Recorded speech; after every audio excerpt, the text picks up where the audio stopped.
சிம்மம், சிம்மராசிக்காரர்களுக்கும் இப்போது ஒரு நல்ல பலன்களை தாங்க சொல்லுவேன். இதில் எந்த விதமான மாற்றங்களும் இல்லாத அமைப்புகள் கண்டிப்பாக உண்டு. என்ன அப்படின்னு பார்த்தீங்கன்னா, உங்களுடைய ராஜயோக கிரகங்கள் அனைத்துமே கொஞ்சம் வலுவான ஒரு நிலைமையில் இருக்குது இல்லையா? எப்படி வலுவான நிலைமையில் இருக்குது? குரு செவ்வாய் இணைய போகிறார்கள். இன்னும் ஒரு 4 நாளில் அவர்கள் இணைய போகிறார்கள். இது ஒரு 10ஆம் இடத்துல தசம அங்காரக அப்படிங்கிற அமைப்பில் மாறுறது மிகப்பெரிய ஒரு யோக பலன்களை கொடுக்கக்கூடிய அமைப்பு. அது மிகப்பெரிய நல்லது. 10ஆம் இடத்துல எப்போவுமே தசம அங்காரகான மூல நூல்கள் மிக வலிமையாக சொல்லக்கூடிய அமைப்புகள் இந்த செவ்வாய்க்கு மட்டுமே இருக்குங்க.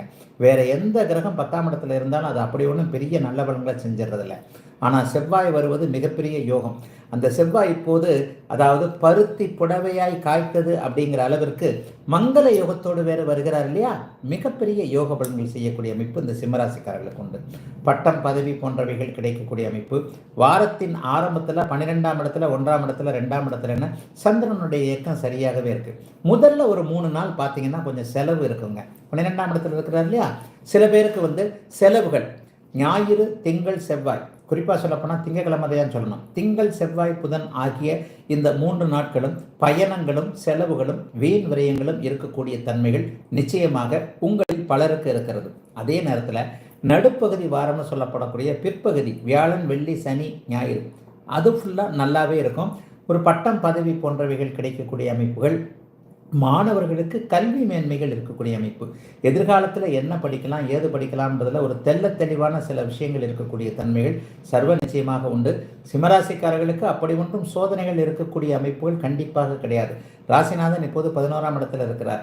அடுத்த ஆடி மாதத்தில் தான் 12ஆம் இடத்திற்கு வருவார். 12ஆம் இடத்திற்கு அவர் வந்தாலும் கூட பெரிய அளவில் சோதனைகள் கண்டிப்பாக இருக்காது. ஆகவே எந்த ஒரு நிலையிலும் வார அமைப்புகள் என்பது சந்திரனுடைய இயக்கத்தை பொறுத்தது. 12, 1, 2 என எந்த இடத்துலையும் சந்திராஷ்டமம் இல்லாமல் சில பல செலவுகளை கொடுத்தாலும் கூட அதற்கேற்ப வரவுகளையும் கொடுக்கக்கூடிய தன்மைகள் இப்போது அங்கே சிம்மராசிக்காரர்களுக்கு வந்து விடுவதால் அப்படி ஒன்றும் பெரிய சோதனைகள் இல்லாத ஒரு சராசரி நல்ல வாரமாகவே சிம்மராசிக்காரர்களுக்கு இந்த வாரம் அமைஞ்சிருக்குதுங்க. குறிப்பாக பெண்களுக்கு கணவரை பற்றிய ஆரோக்கியம் பற்றிய விஷயங்களில் கொஞ்சம் நல்ல தகவல்கள் கிடைக்கும். மருத்துவ செலவுகள் குறையும். கணவன் மனைவிக்குள் இருந்து வந்த பிணக்குகள், 7ஆம் இடத்துல செவ்வாய் இருக்கிறாரு, சனி இருக்கிறார் இல்லையா? கணவன் மனைவிக்குள் இருந்து வந்த ஒரு நிலைய அமைப்புகள் எல்லாமே கொஞ்சம் விலகக்கூடிய தன்மைகள் உண்டு. ஆகவே அப்படி ஒன்றும் பெரிய கவலைகளை தர இயலாத நல்ல நிலையில தாங்க அமைந்திருக்கிறது.